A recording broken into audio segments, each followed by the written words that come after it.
नेपालभित्र एउटा यस्तो राज्य थियो जहाँ नेपाली सेना पनि प्रवेश गर्न सक्दैन थियो, जहाँ 600 वर्षसम्म एउटै राजवंशले राज गर्यो, जहाँ भूमिगत गुफाहरूमा 10,000 वर्ष पुराना ममीहरू लुकेका छन् र आजसम्म कसैले तिनको रहस्य बुझेको छैन। यो कुनै काल्पनिक कथा होइन, यो हाम्रै नेपालको हराएको राज्य मुस्ताङको साँचो इतिहास हो।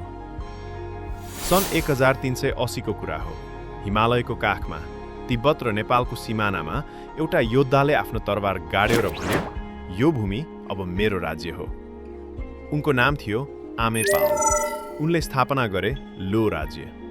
राजधानी थियो लो मान्थाङ, एउटा प्राचीन सहर जुन आजसम्म त्यत्तिकै छ जसरी 600 वर्ष पहिले थियो। यो राज्य न तिब्बतको थियो न नेपालको। यो आफैमा स्वतन्त्र थियो, आफ्नै राजा, आफ्नै कानुन, आफ्नै संस्कृति। र सबैभन्दा अचम्मको कुरा, बाहिरी संसारका लागि यो राज्य पूर्णतः बन्द थियो।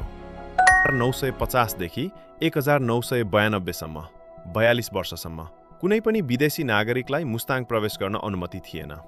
नेपाल सरकारले नै यसलाई रिस्ट्रिक्टेड एरिया घोषणा गरेको थियो। किनभने यो भूमि रणनीतिक रूपमा अत्यन्त संवेदनशील थियो। उत्तरमा चीन र यस क्षेत्रमा तिब्बती प्रतिरोधी सेना लुकेका थिए, CIA को सहयोगमा। मुस्ताङ एउटा गुप्त युद्धको रङ्गभूमि थियो जुन संसारले कहिले थाहा पाएन।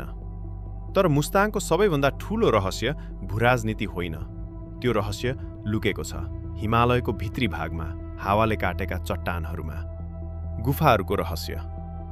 मुस्ताङका भित्री भागमा 10,000 भन्दा बढी कृत्रिम गुफाहरू छन्, मानव हातले खनिएका। ती गुफाहरू चट्टानको यति माथि छन् कि आजको मानिसले कसरी पुग्थे भन्ने कुरै बुझ्न सकिँदैन। सन् 2010 मा वैज्ञानिकहरूले एउटा गुफामा प्रवेश गरे। भित्र के पाए थाहा छ? 55 भन्दा बढी मानव कङ्काल, प्राचीन बौद्ध पाण्डुलिपिहरू र यस्ता चित्रकलाहरू जुन नेपाल र तिब्बत दुवैको ज्ञात परम्परासँग मेल खाँदैन। ती मानिस को थिए? किन त्यत्रो माथि बस्थे? आजसम्म कसैलाई थाहा छैन।